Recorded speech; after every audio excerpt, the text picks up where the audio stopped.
We are only 4 days out from Devon LARRATT and DENIS CYPLENKOV at East vs West, and Devon has revealed a pretty significant part of his strategy in his latest video. Of course, it is possible that he is totally trolling, but for now, we can have fun talking theoreticals for a few more days. Here's the clip. Just be clear on the facts. They cast the first stone, okay? I am going to go and finish it. 6 days from now, I'm gonna crack that ogre.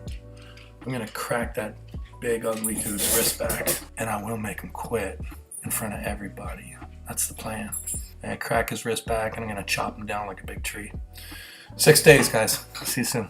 And of course, this does make a ton of sense. Traditionally, the easiest way to defeat DENIS, if there even is such a thing, is through his wrist. We have seen people like Andre Pushkar, John Brzezinski, or Michael Todd having some success against DENIS. But it is normally through the wrist, at least at the very beginning.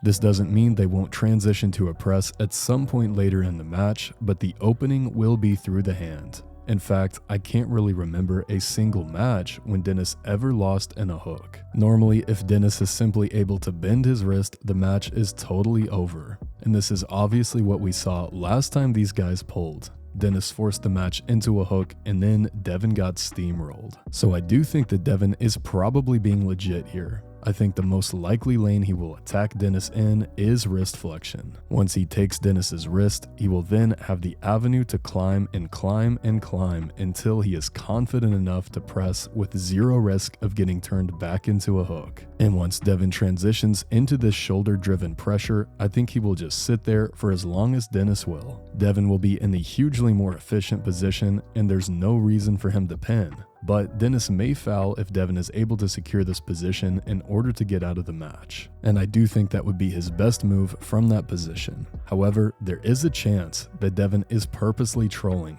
purposely making this video to throw DENIS off. Is it possible that Devon is going to hook DENIS at East vs West 10?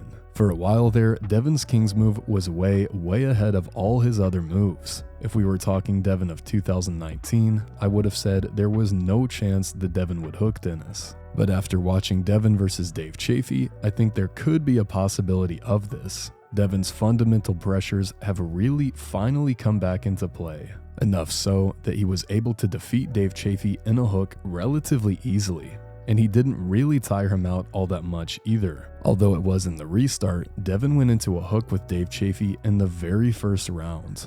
Even in DENIS's peak shape, he really did struggle with Dave in terms of raw hook power and side pressure. Of course, Dave may not be quite in the same shape he was when he faced Devon as compared to DENIS, but likely the same could be said about DENIS as well. It really won't surprise me if we do see Devon go into a straight up center table hook against DENIS at some point in this match. I don't think he is going to use a hook as his opening strategy, but in round 2 or 3, or especially if they decide to go all 5 rounds, I think we probably will see the center table hook war we all want to. But if Devon does decide to do that, I think it will only happen if he determines that there is a strength gap in his favor. The easiest lane for Devon theoretically should be attacking DENIS's wrist, and in this lane, Devon will have access to his King's move if he needs it. But even in round 1, I am guessing Devon will have to finish the match in a press if it is decided by a pin and not by fouls. But let me know what you guys think about Devon's strategy. Do you think he's intentionally being elusive and his true strategy is totally different? Do you think he's going to commit his shoulder right off the bat? Or perhaps somewhere in between an inside and outside move? Either way, I think this match is going to be more entertaining than any other match this year.